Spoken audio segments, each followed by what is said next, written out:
On August 2025, the Independent National Electoral Commission announced the date for the Osun State 2026 gubernatorial election for August 2026. As days lead to the election, the governor of the state, who until now was a member of the PDP, only last week withdrew from the PDP, citing disunity and litigation that may affect his candidature, meaning that the governor of the state doesn't have a political party at the moment. Where does Adeleke go from here?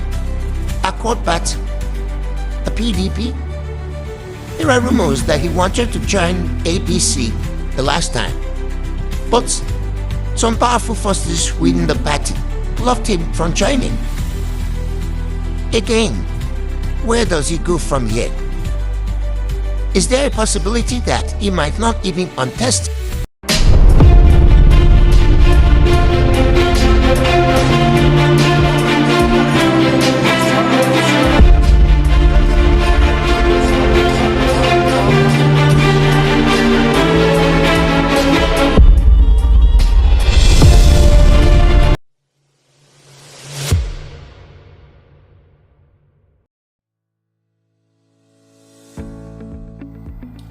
Okay, let's get to discussion. The elections are here again. What are the optics going into the Osun State election, considering the fact that the governor, as of today, is without a party? Well, good day. Here is the issue. We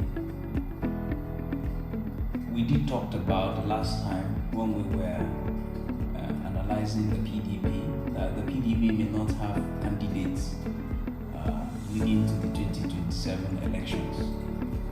You can see the effects are becoming clear. If the governor had emerged as candidate of the PDP under any fraction of the PDP, particularly the Taraki fraction, considering the case in court and the hugeness of the case, the court may set aside his candidature, and that will be a walkover for the opposition, and that will mean that the governor considered the gubernatorial election before the election date. So I can understand why he left, and I did mention that no reasonable person would take the risk of trying to be a candidate of the PDP in any election. So I think that's why the governor, resigned from the party. But judging from some of the comments made by the governor, especially immediately after his resignation, he cited disunity in the party and other vices that might work against him in the party. And of course, when you say the law talks about the governor resigning based on leaving the party, but the same law talks about gives grounds for you to leave the party. And obviously, PDP is in disarray. The governor has to resign. He needs to win an election. So what do you have to say about him leaving the PDP on the grounds that the PDP is in disarray? Is it that the PDP is in unity, or he left because he had no chance of winning the next election? I don't know about the chances of him winning the election. It is the days leading to the election that you can weigh his chances. But like I did say, it is the court that will decide the PDP through leadership. There is a case in court that will come up on the 14th of January. And that's where the court will begin hearing on whether the convention conducted was legal. And that convention was conducted contrary to an order of the court. And those who argued they ought to go ahead with the convention cited relevant sections of the Electoral Act and precedents of the Supreme Court. So it is risky for the governor to be the PDP candidate for the election. His candidature could be set aside. Like I said earlier, and that would mean that he considered the election before the election day. That is to say that the governor agrees or stands with the judiciary stopping the convention. No, it's not that the governor is supporting the judiciary. He is playing safe. He is playing safe. It is better that he does not contest on the platform of the PDP. Let the court decide who is the PDP leadership.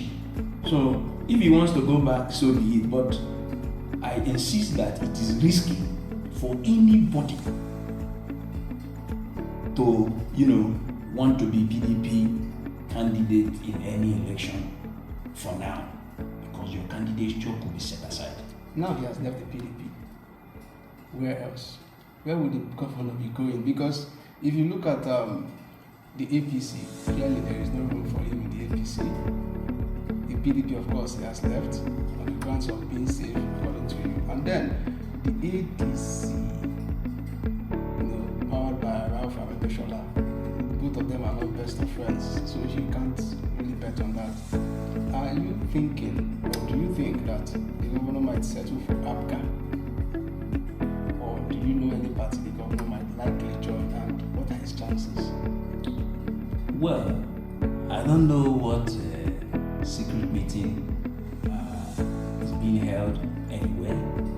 You know that the ADC in the state seems to be under the leadership of the Minister of Marine and Blue Economy, while the ADC in the state is under the former governor, Beshola. Yeah. Now, I don't think that the candidature of the ADC has been fully decided. I believe very strongly that there is a political scene, and I believe in it, that a candidate helps to market a party, and a party also helps to market a candidate. These things are very common. Nobody knew anything called LP, or the LP was there, but the party was not popular until somebody joined it in 2022 and made the party popular. So you see a popular candidate marketing a party. We have also seen instances in some places, like let me give an example, in Enugu before now, people, struggle to be PDP candidates in Enugu. They put more effort in the candidature than even the main election, because once you get the candidature of the PDP, you are as good as you've won the election. It's not just in Enugu, even in Akwa Ibom, something like that. It used to be. So that tells you that a candidate cannot market a party, and a party can also market a candidate. But you also have to look at structure of the party. There's hardly any political party in Nigeria today in opposition without a crisis. So I don't think the governor will go to Accord. I don't think he will take the risk of going to APOGA. I think where he has a better chance is the ADC. And I think they are doing talking. Yes, it has been announced by some information, though the party had denied it, that the national secretary of the party, His Excellency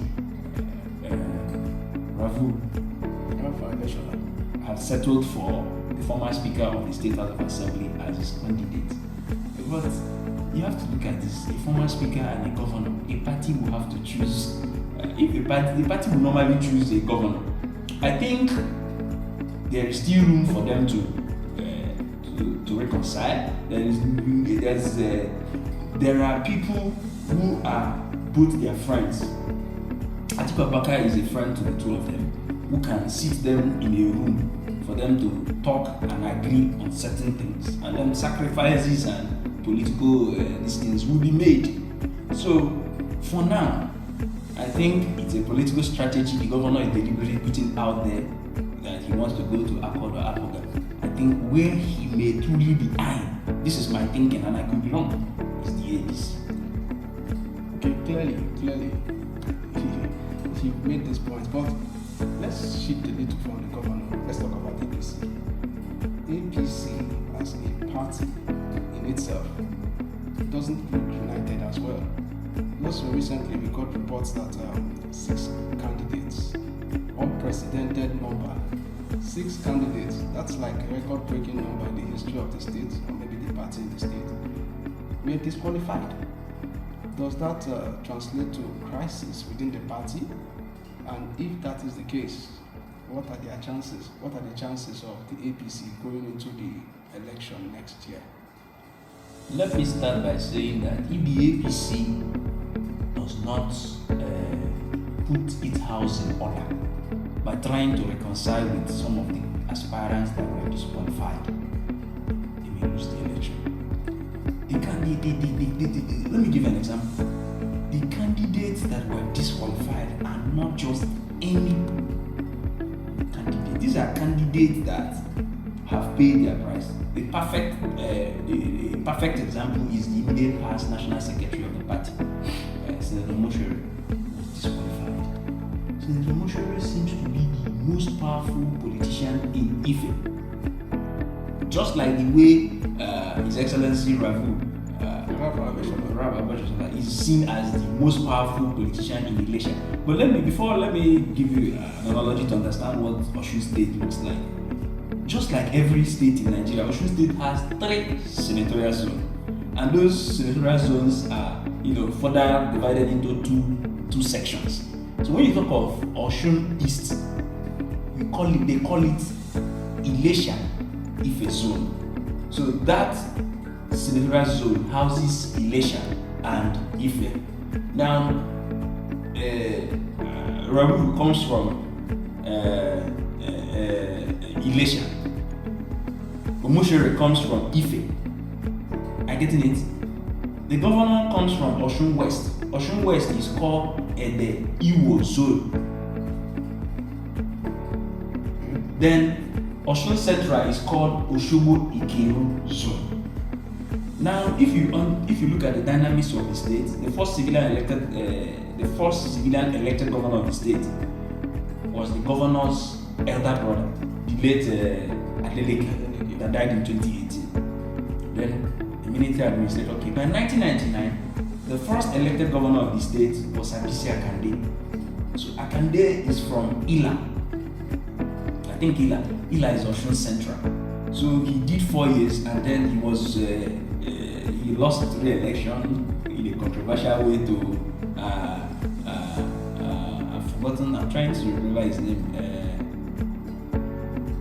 If I remember his name, I'll call it. But wait, the question here is, Yes. what led to the disqualification of 6 whole candidates, including a powerful figure? They gave good reasons. They say some of them didn't meet certain criteria, certain number of nominations, and the rest of that. But what I wanted to emphasize on Senator Moshere is that Senator Moshere is not a small animal in the Osun State politics.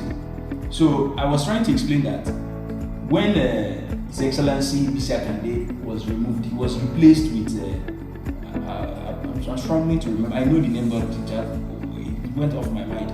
And this Omoshere was the deputy to that governor. So after they were still doing their 8 years. They won in 2003, won re-election in 2007. They were still trying to complete their 8 years when they were removed by the Court of Appeal and they were replaced with Rafu.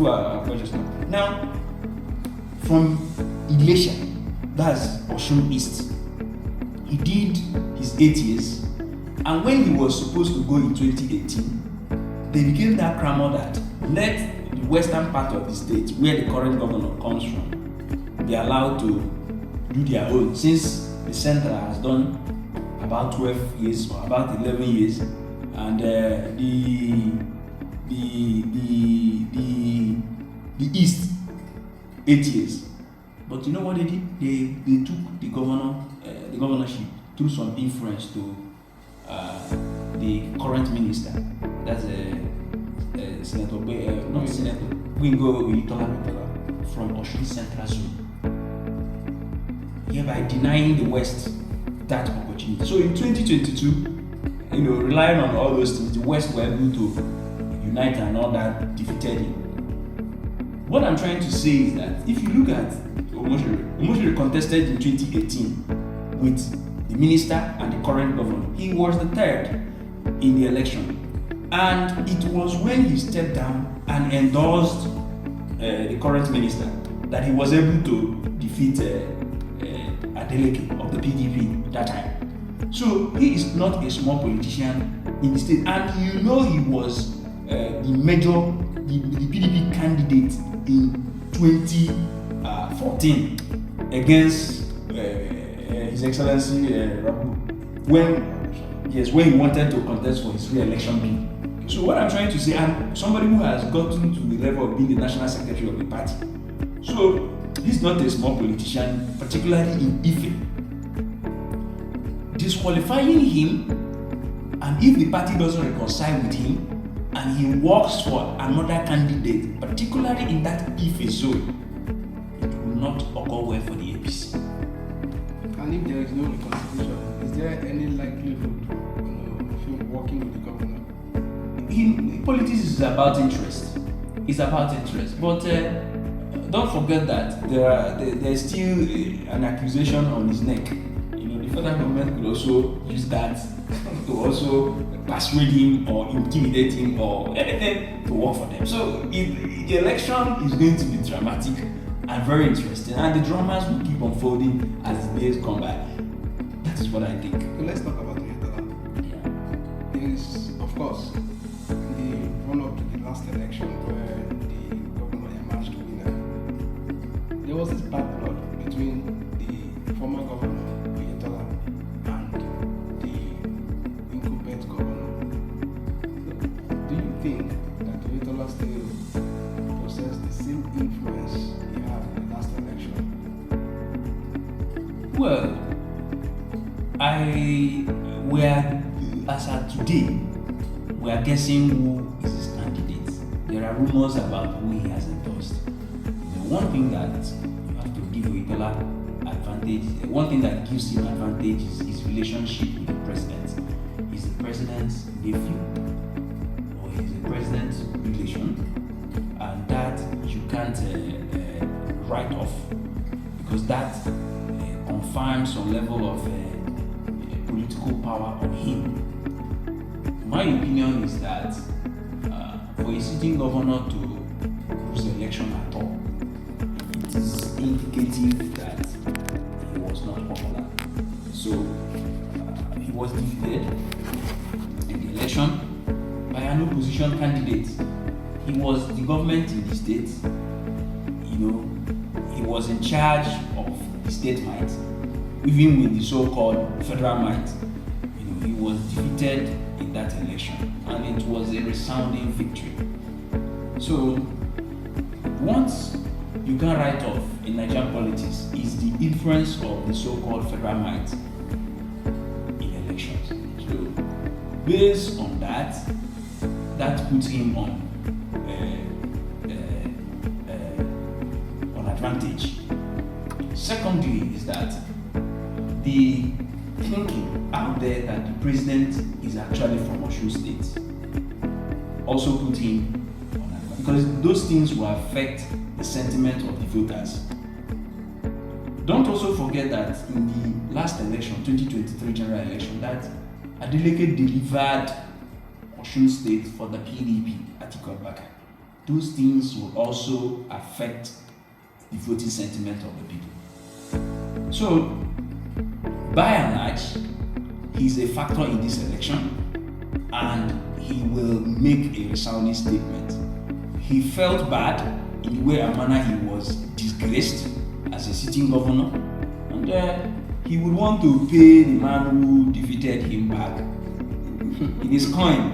So you can't write off pride as something that affects human beings and politics. So he remains a factor in this election, and he is the man who is in charge of the APC structure in Osun State. If you look at the current struggle about local government, who actually is the legitimate or who are the legitimate local government chairman in Osun State. He is in the game. He is like, it is almost him versus the governor. So he remains there. And you recall that there was also a rumor at one time that the governor wanted to join the APC. And there was also a rumor that he was the one that blocked the governor from it. So clearly, he wants to pay back the governor what he did to him in 2022. So he is a factor in this election, considering the ministry he holds in Abuja, all that. So, okay, there are three figures in this election. yes, We've mentioned the governor, Yes. we've mentioned Oyetola, yes, then we have not really talked about Arabeshola. yes, Arabeshola is steering the wheels of the ADC.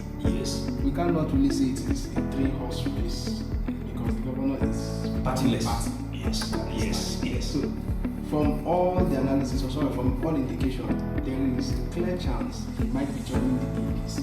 So what it means is that he will be joining forces, or he might be joining forces with Arabeshola Yes, against Oyetola Yes. and the likes. yes.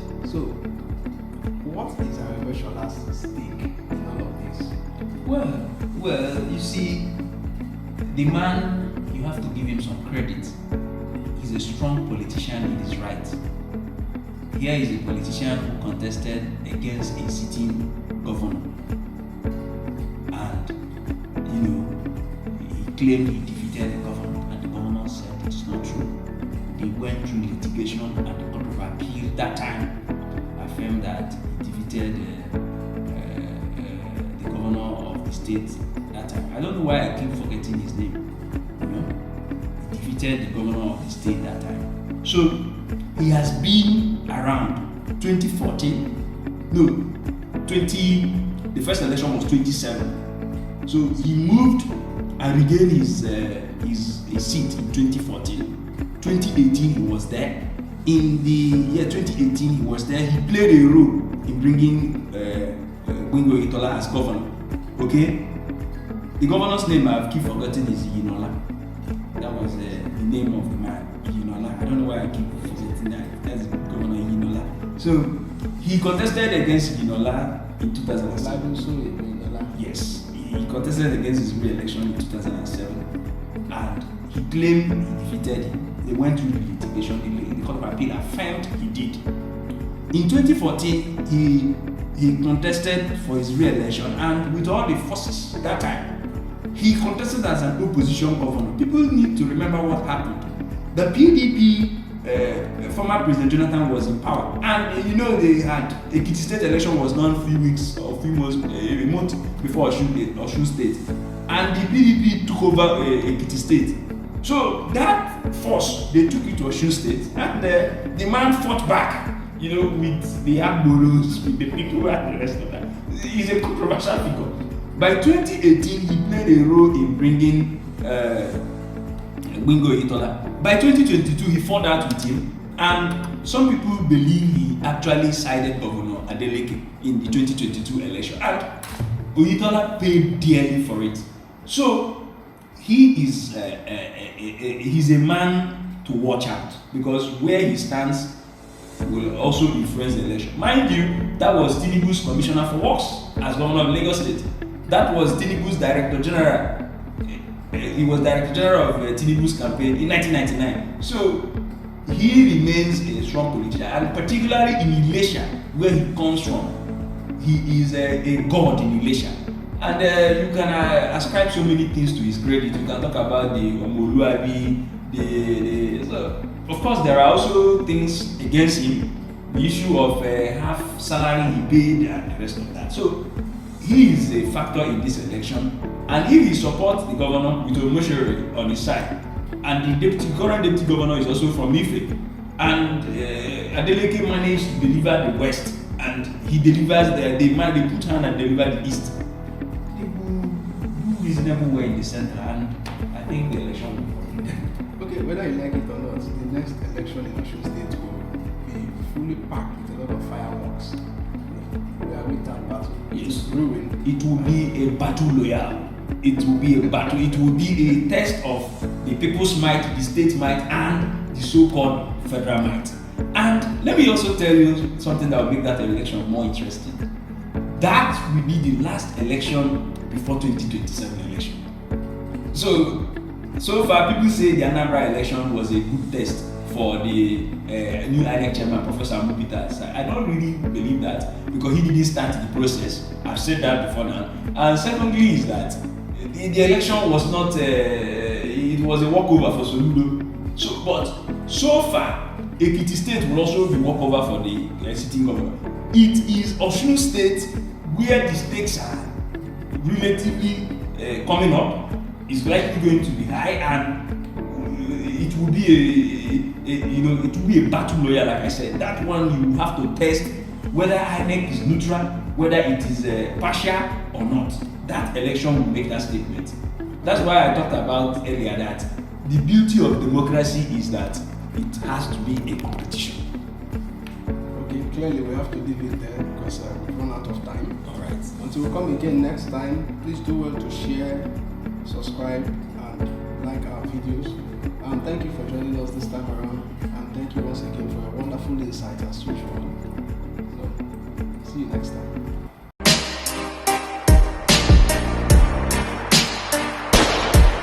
ਰਹਿੰਦੇ ਕੁੜੀਆਂ ਤੋਂ ਦੂਰ ਸਾਰਾ ਗੁੱਸੇ ਦਾ ਕਸੂਰ ਕਹਿੰਦੇ ਲੈਣਾ ਕੀ ਜਦੋਂ ਸਾਡੀ ਗੱਲ ਵਾਈ ਪਾ